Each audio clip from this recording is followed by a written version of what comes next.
Olá!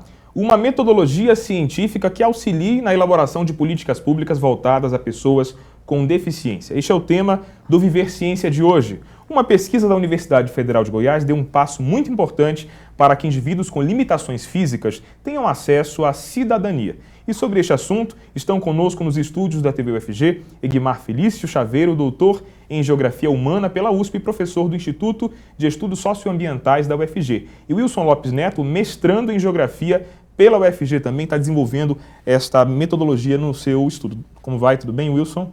Tudo bem. Professor Egmar, é um prazer recebê-lo. É um prazer, muito obrigado. Mas antes disso, vamos conhecer também a realidade de pessoas com limitações físicas e entender o que pretende esta pesquisa. A pesquisa chama Políticas Públicas no Espaço da Metrópole para Pessoas com Deficiência. E como ciência espacial, a geografia propõe uma reorganização, não só na estrutura, mas na consciência também, o que, de acordo com a pesquisa, beneficiaria e muito os deficientes. A pesquisa mais recente trata de analisar, verificar como se dá a espacialização física e social da pessoa com deficiência em Goiânia. Quais são os limites, quais são as possibilidades, que sujeito de direito é esse, que potência de vida a pessoa com deficiência, nas várias tipos de deficiência, é capaz de desenvolver. Acessibilidade. Este tema é muito debatido e citado em campanhas de conscientização. Apesar da divulgação, as políticas públicas ainda estão longe da grande necessidade. Em Goiânia, foco da pesquisa desenvolvida, a área urbana ainda mostra as dificuldades diárias de quem enfrenta limitações físicas. Para mim, a principal é a acessibilidade plena. Um exemplo disso é o cego, né? O deficiente visual. Se ele vai para a escola e ele tiver o seu material didático em braille, como é de direito dele, ele não vai necessitar que ninguém leia para ele, porque ele vai ter o mesmo direito que a pessoa que enxerga tem de ter o seu material didático. A nossa cidade, ela não é uma cidade acessível, né? Por mais que tente se parecer, mas ela não é. As calçadas são cheias de entulho, tem até a rampinha de subir, mas dificilmente você consegue passar por ela, porque tem um carro estacionado. Você não consegue transitar pela calçada porque tem um entulho, as pessoas, os vendedores colocam os seus produtos em cima da calçada. Então você também tem que dividir o espaço no asfalto, nas ruas com os carros. Os objetivos principais é diagnosticar os limites espaciais da pessoa com deficiência em Goiânia. Verificar se está havendo um cumprimento das normas jurídicas. E espacializar a situação dessa pessoa com deficiência. E nós vamos conversar agora com os nossos entrevistados aqui no estúdio. Professor Egmar, primeiramente, eu gostaria de saber, e o público também quer entender, como funciona a dimensão desta pesquisa. Explique as etapas deste estudo e também sobre como houve a identificação do problema até o desenvolvimento dessa metodologia. Muito bem. Uma pesquisa com esse teor deve, inicialmente, saber do que se trata. Pesquisar pessoas com deficiência é bem diferente e deve ser diferente de pesquisar qualquer outro objeto. É uma pesquisa que se trata de um sujeito que sofre uma cicatriz marcada por preconceito, que muitas vezes é relegado e ao pesquisar se aprende muito, ajusta a própria sensibilidade, ajusta o próprio sentido de pesquisa. Tomado isso como precaução, como ponto de partida, a pesquisa, ela inicialmente, ela organizou um levantamento de fontes. Esse levantamento de fontes foi bibliográfico, mas também foi instituições de gestão com esse tipo de sujeito. Foi também com instituições que trabalham na prática e foi também com instituições jurídicas. Feito isso, tentamos fazer um levantamento da problemática em nível mundial a partir de diferentes crivos. Por exemplo, o crivo jurídico, o crivo científico, o crivo de materiais que se inventa e que se usa com pessoa com deficiente. Além disso, espacializou a pesquisa a partir dos distritos de Goiânia. Tentamos organizar questionários, elaborar fotografias e entrevistar diferentes sujeitos que estão na ordem do envolvimento com esse tema. Após fazer isso, nós conseguimos chegar, por exemplo, a um nível de categorização de inserções dessas pessoas, de problemáticas dessas pessoas, de vontades dessas pessoas, ou de um grau mais aprofundado da deficiência. Isso tudo nos levou a compor um questionário padrão. Uma vez este questionário padrão lançado em prática, ele vai nos subsidiar a continuar a pesquisa e ela vai dar prosseguimento, nós estamos dando prosseguimento, envolvendo outras pessoas e outras instituições. Olha, um dado importante. Segundo uma pesquisa do IBGE, no Brasil, isso informações de 2012, dados computados até 2012. No Brasil, cerca de 10 a 15% da população tem alguma deficiência física. E eu converso agora com o Wilson, a respeito, Wilson, desta pesquisa. Como você acredita que ela pode contribuir para essa dita elaboração de políticas públicas, que é o que tanto se espera no nosso país? Olha, é preciso conhecer muito bem, primeiro, os fundamentos da deficiência, o que é que produz a deficiência. Essa noção sobre esses fundamentos da deficiência foi evoluindo ao longo da história, né? Então, num primeiro momento, a gente diz que a pessoa com deficiência, ela não tinha direito à vida, né? Ela era segregada, muitas vezes eliminada nas sociedades mais tradicionais. Num segundo momento, ela passou a ser isolada em espaços de confinamento, né? Como os manicômios, os hospitais, né? Então, ela era privada do convívio social. E hoje a gente vive com esse paradigma da inclusão, né, de possibilitar às pessoas com deficiência uma atividade cotidiana, social, né, uma experiência social. Ora, contudo, para inserir socialmente essas pessoas, é preciso conhecer, né, o que está por detrás da deficiência. Então, uma ideia que se tinha era de que a deficiência era resultado da lesão de um determinado corpo. Ou seja, um corpo que possui uma lesão é um corpo deficiente. Mas a experiência, né, a convivência com essas pessoas demonstram o seguinte, que não é a lesão que produz a deficiência. É a experiência social do corpo com lesão. Ou seja, a deficiência ela só se mostra no convívio social, mediante as relações que essa pessoa que possui alguma lesão tem no seu cotidiano. Então essa pesquisa ela pode contribuir nesse sentido, no sentido de conhecer melhor, né, os tipos de lesão, os tipos de necessidade que essas pessoas despertam, os desejos que essas pessoas têm. Então nesse sentido, essa pesquisa pode compor diretrizes para as políticas públicas, auxiliando na inserção da pessoa com deficiência. Ok, participe do Viver Ciência.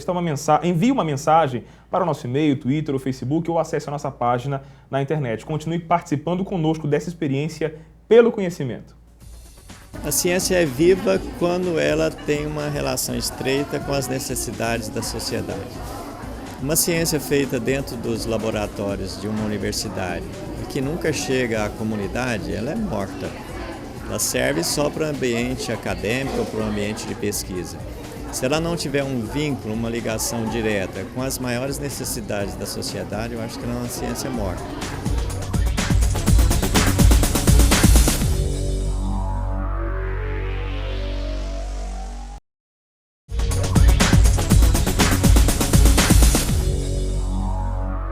Estamos de volta com Viver Ciência. Aqui nos estúdios da TV UFG estão conosco o professor do IESA, também o nosso mestrando aqui, o Wilson Lopes, está participando conosco desta proposta que é um projeto de pesquisa da UFG.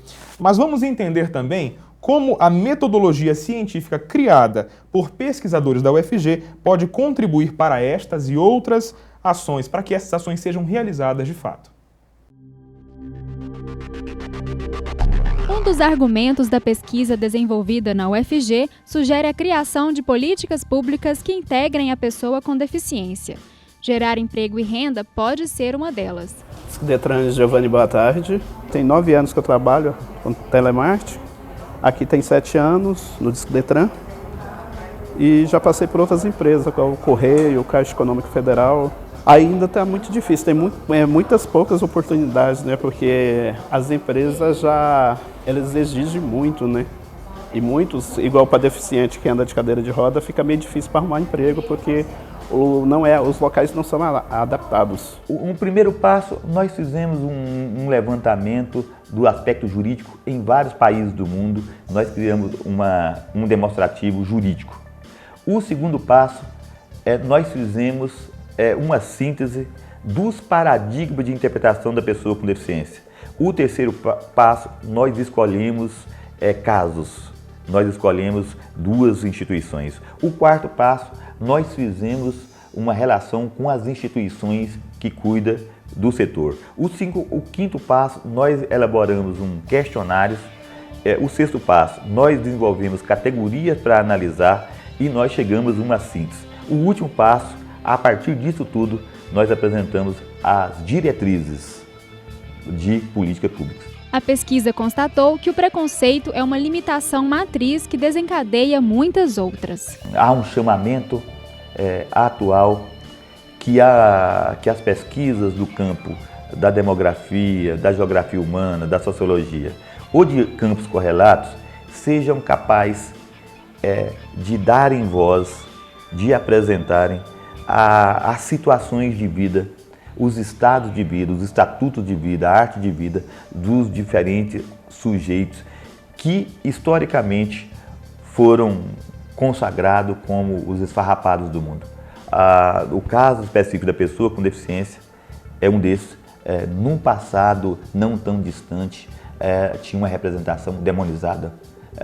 E esse grupo de sujeito, ao ser incluído no paradigma de uma inserção social, ele ajuda a restabelecer uma consciência universal da existência e do ser humano. A gente se sente muito útil aqui, às vezes, igual eles falam mesmo, né, que as pessoas agradecem o atendimento deles, mas nem imagina quem são eles, né? Porque o pessoal liga aqui e pensa que está falando no Detran, né?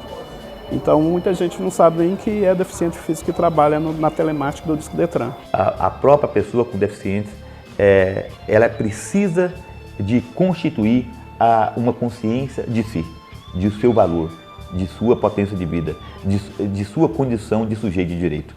Professor Egmar, houve uma negociação com o poder público para que essa metodologia seja utilizada aqui em Goiânia? Sim, o nosso trabalho ele se desenvolveu a partir de uma rede com a presença da universidade, através do nosso instituto, da FUNAP e do Ministério Público. O entrelaçamento desses poderes constituídos, envolvendo poder de decisão e saberes, reforça o trabalho. Wilson, a gente fala muito de cidadania, né? Inclusive nós falamos isso no início do programa. E como essas políticas públicas podem contribuir para que, de fato, essa cidadania seja algo acessível a essas pessoas? A forma como essas políticas públicas podem contribuir para a pessoa com deficiência realmente ser inserida na sociedade seria, primeiro, o que a gente estava falando, conhecer os desejos, os anseios dessas pessoas. Que, no final das contas, são os anseios de qualquer pessoa. Se as pessoas querem ser felizes, elas querem trabalhar, elas querem namorar, querem ter direito a ter uma rotina cultural, aí um cinema, uma festa. Agora, os espaços, né, de convivência social, falando no mundo urbano, na metrópole goianiense, ainda não são acessíveis, né? Então, no sentido da cidadania, essas políticas públicas eu acho que tem que pensar num contexto de mobilidade urbana, tem que pensar num contexto de oportunidade de trabalho para essas pessoas, então de educação para essas pessoas, de formação, de cultura para essas pessoas. Então, acho que é nesse sentido que a gente constrói uma cidadania para pessoas com deficiência e para um coletivo em geral. Porque o que a gente vê hoje em termos de mobilidade urbana, né, são políticas voltadas dizem que são para pessoa com deficiência, mas na verdade a pessoa com deficiência muitas vezes na política está expressa como cadeirante. Então, essa metodologia que foi criada, ela é um avanço no sentido de conhecer melhor os tipos de deficiência. Ou seja, você ter rampas de acessibilidade é uma vitória para o cadeirante. Mas e para a pessoa que tem uma deficiência auditiva, para a pessoa que tem uma deficiência visual ou outros tipos de deficiência? Como é que fica essa questão, né? Então, quer dizer, a acessibilidade, a mobilidade urbana hoje depende de uma série de equipamentos urbanos que precisam de ser adaptados. Agora, essa adaptação pressupõe um conhecimento mais específico sobre cada um dos tipos de deficiência, tanto físicas quanto mentais, e a partir daí é que se pode pensar em equipamentos urbanos que permitam a maior cidadania, uma melhor circulação da diversidade social que existe, né, na capital, né? Então, falamos de equipamentos urbanos, agora os individuais, como próteses, cadeiras de rodas, isso tudo ainda é muito caro no Brasil, né? Então esse projeto também pretende incentivar uma redução nesses preços de produtos essenciais aos deficientes? Nós colocamos numa das nossas diretrizes criar situações para gerar uma consciência no poder público, para que desenvolva rubricas no orçamento para esse fim. E nós colocamos também que seria necessário a pessoa com deficiência ter uma formação sobre esses novos equipamentos para demandar por eles. Então, algo que é importante, nós pensamos que a pessoa com deficiência ela precisa tomar pé do que tem a seu favor e o que deve lutar para suas conquistas. A questão dos equipamentos é importantíssima, mas outros grupos também lutam. Isso quer dizer que a pesquisa pode ajudar a clarear esses rumos. E você de casa, quer saber então mais sobre este assunto, como esta metodologia pode ajudar a melhorar a vida das pessoas com deficiência? A seguir, participação do público e também de especialistas. Continue conosco nessa experiência. TCC, como o nome é, Trabalho de Conclusão de Curso. Quando você termina a graduação ou quando você termina um curso de especialização, é exigência da maioria dos cursos que o aluno realize um trabalho orientado que dê a ele, mostre para os examinadores e mostre para os professores do curso que ele tem condições de ser graduado ou condições de ser pós-graduado numa determinada área. Então, esse trabalho é um trabalho que se realiza para provar que ele aprendeu o que foi ensinado durante o curso e que tirou proveito e que é capaz de exercer com proficiência o curso de graduação ou de licenciatura ou o curso de especialização que ele realizou.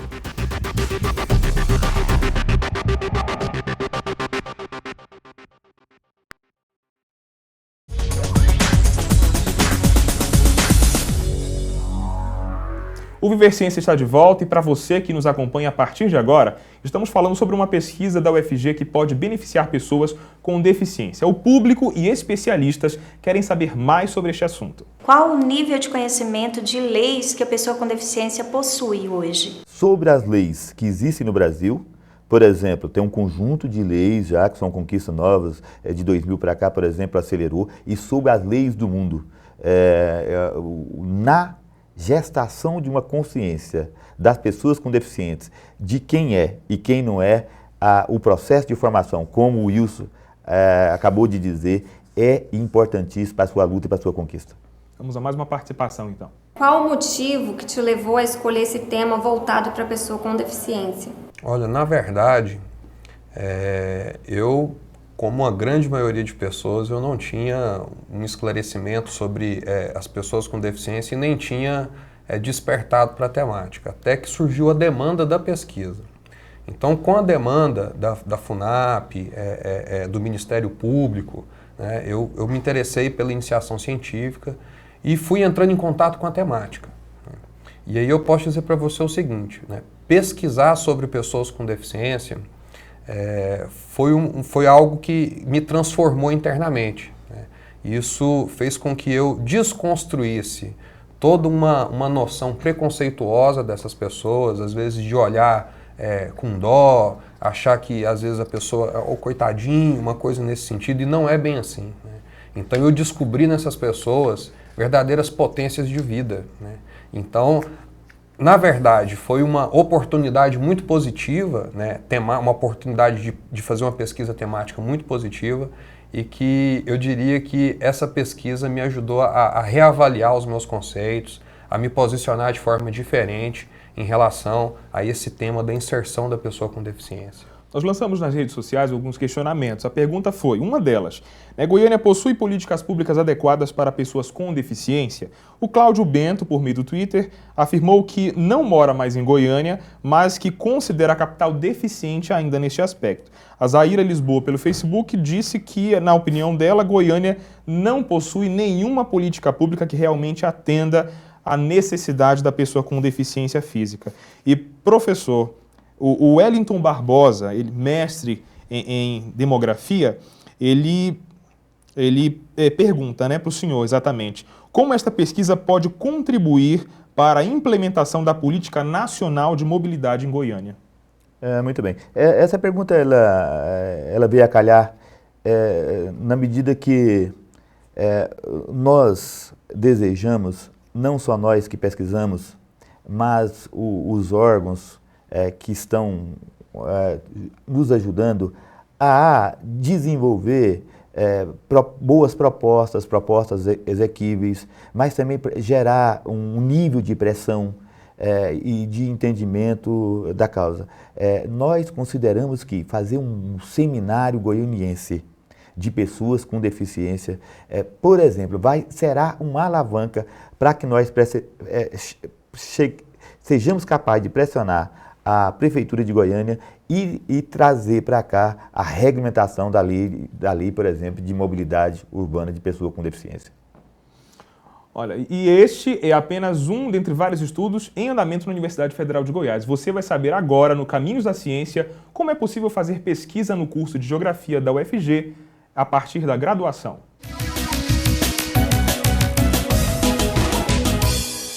A maior parte dos programas, como o PIBIC, do CNPq, aceita o aluno já a partir do segundo período. Algumas exceções são programas, por exemplo, voltados para a licenciatura, que às vezes aceitam já o aluno ingressante, o aluno calouro. Na pós-graduação a gente tem dois tipos, especificamente a pós-graduação lato sensu, que são as especializações, e a pós-graduação stricto sensu, que no nosso caso a gente tem a oferta do mestrado e do doutorado em Geografia. Bom, no IES a gente tem, na verdade, 3 linhas de pesquisa, O nosso programa está estruturado em 3 linhas. É uma linha de ensino-aprendizagem de Geografia, uma linha de dinâmica socioespacial, grosso modo se refere à Geografia Humana, e uma linha de análise ambiental e tratamento da informação geográfica. Hoje a gente tem diversos laboratórios no IESA nos quais essas pesquisas são desenvolvidas. Eu vou destacar alguns deles, em especial o LAPIG, que é um laboratório de processamento de imagens de geoprocessamento, que é um laboratório de referência no país nessa área de geoprocessamento, tem uma série de convênios com instituições nacionais e mesmo do exterior.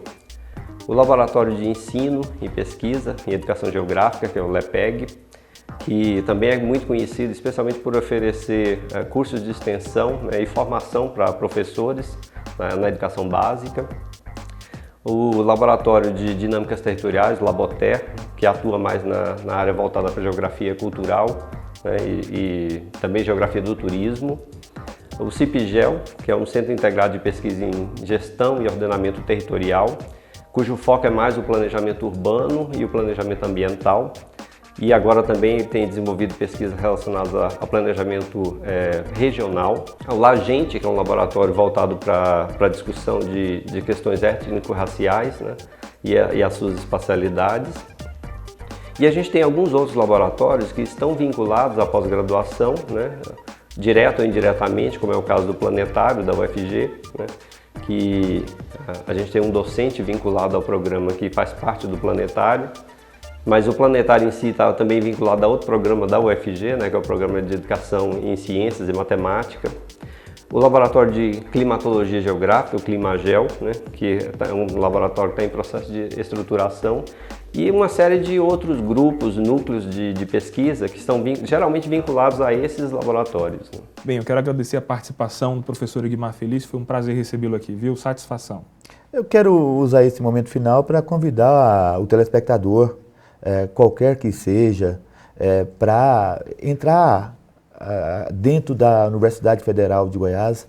Existe uma vontade nossa muito grande de acolher os diferentes grupos humanos, os diferentes sujeitos, para estabelecer um diálogo. Nós não desejamos estar acima da cidade, nós desejamos estar junto a ela, fermentando as ações dentro dela. Wilson Neto, obrigado pela participação e sucesso no mestrado. Ok, muito obrigado. Eu que agradeço o convite. Foi uma satisfação estar aqui presente hoje com vocês. Ok. O Viver Ciência de hoje chegou ao final, mas o nosso caminho em busca do conhecimento continua na próxima semana. Continue ligado na programação da TV UFG.